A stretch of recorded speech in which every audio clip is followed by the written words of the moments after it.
Hola, buenas tardes. Nos encontramos realizando una entrevista frente a la cultura y tradiciones. Invitada la señora Nelly Álvarez.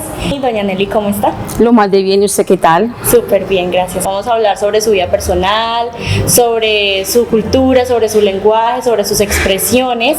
Nos gustaría saber de qué región del país proviene.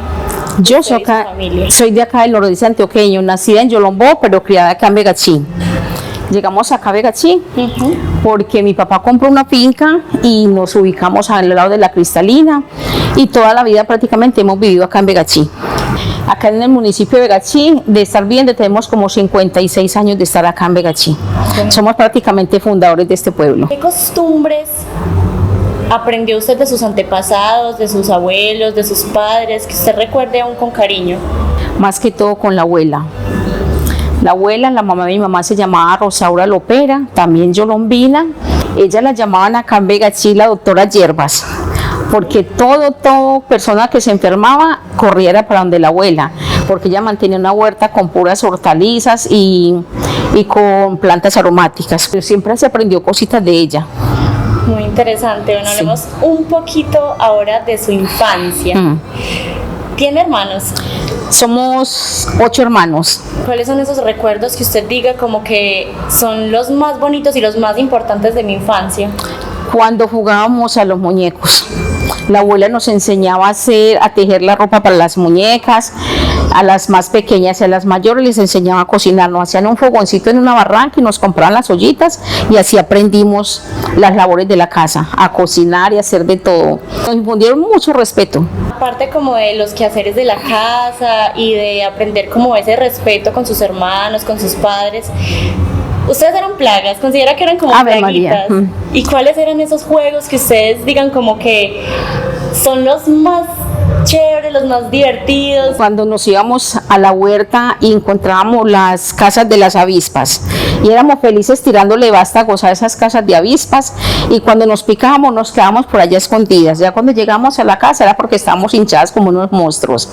También nos gustaba mucho cuando nos mandaban a encerrar los terneros, a separar las vacas de los terneros, porque nos montábamos en ellos.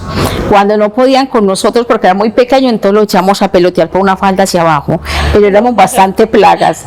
También mi papá tenía una estancia de caña y nos íbamos allá y nos metíamos por el horno hacia arriba a escondernos, jugando escondidijo, nos escondíamos en las bagaceras y los otros más avispados nos metíamos por el horno. Alguna vez me estaba ahogando la ceniza y con eso tuve porque no me volví a meter a ese horno. Pero sí, esas como lo que más hacíamos era eso. Sí, las travesuras era eso. Sí, eso era lo que más hacíamos. Genial. Bueno, hablemos también un poquito de su tradición oral, su lenguaje. De pronto si quiere y desea como contarnos una historia que usted recuerde que le contaban sus abuelos o sus padres, historias como impactantes para usted. Historias, la de un duende. Que pues sí fue una realidad. Estuvo en la finca de mi papá. Primero estuvo 2 meses, luego un señor que llamábamos un brujo, pues que se llama ahora, lo desterró de allá. Faltando 8 días para los 6 meses volvió y nos acompañó 2 años. Allá no se podía cocinar, allá nos revolvían la comida con el café, con el estiércol de la vaca, la leche toda la botaban, todo eso. Nos hacían muchas maldades. A un hermano mío le marcó mucho la cara porque se ensañó contra el más pequeño, lo mordía, le hacía chupados y todo eso. Y las personas que iban allá pues no creían porque decían que eso eran las mentiras. Y cuando empezaron a conversar, no, aquí no hay nada porque todo era calmado. Póngale 5 o 10 minutos de estar discutiendo, hablando de eso, cuando ya empezaba la lluvia de piedra, los terneros bramaban, todo eso. Era como que le hacía maldades a los animales también. Bueno, hablemos también de las expresiones culturales de usted y su familia, que ustedes digan, ya sabemos pues que es paisa, sí, pero que ustedes digan, esto nos une a nosotros como familia. Sí, que nos une mucho. Por ejemplo, acostumbramos todavía que las fechas conmemorativas, no somos parranderos, no, porque no somos de parranda, nos reunimos como familia el día de la madre, el día de cumpleaños de mi mamá, siempre se hace su sancocho, su frijolada, o quizás hay veces hacen que el pastel chocuano o algo así, porque uno mira lo que le agrada más a la familia. Para ustedes sería más bien como estar en familia, compartir como esas fechas familiares como los cumpleaños. Sí, sí.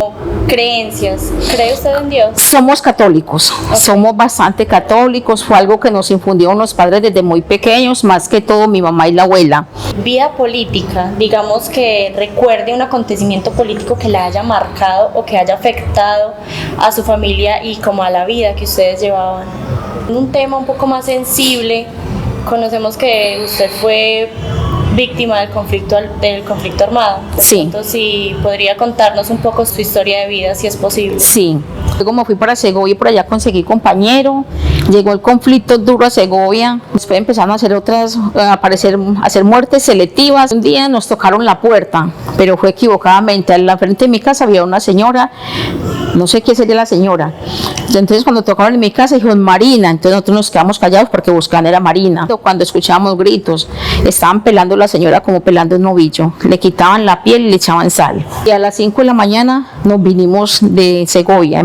De ahí me fui a vivir a Norí. En la Norí viví varios años. En el 2004 fue asesinado mi esposo, que no le colaboraba a la guerrilla, ya era otro grupo diferente. Ya a él, después de que lo asesinaron, a los 8 días yo volví a la finca, entonces me llegaron a pedir disculpas. Yo estaba con mi hija, le mandó las manos a la cara y le dañó la cara al señor, lo arañó. Y nos llevaron para un monte a caminar con ellos desde las 9 de la mañana hasta las 10 de la noche.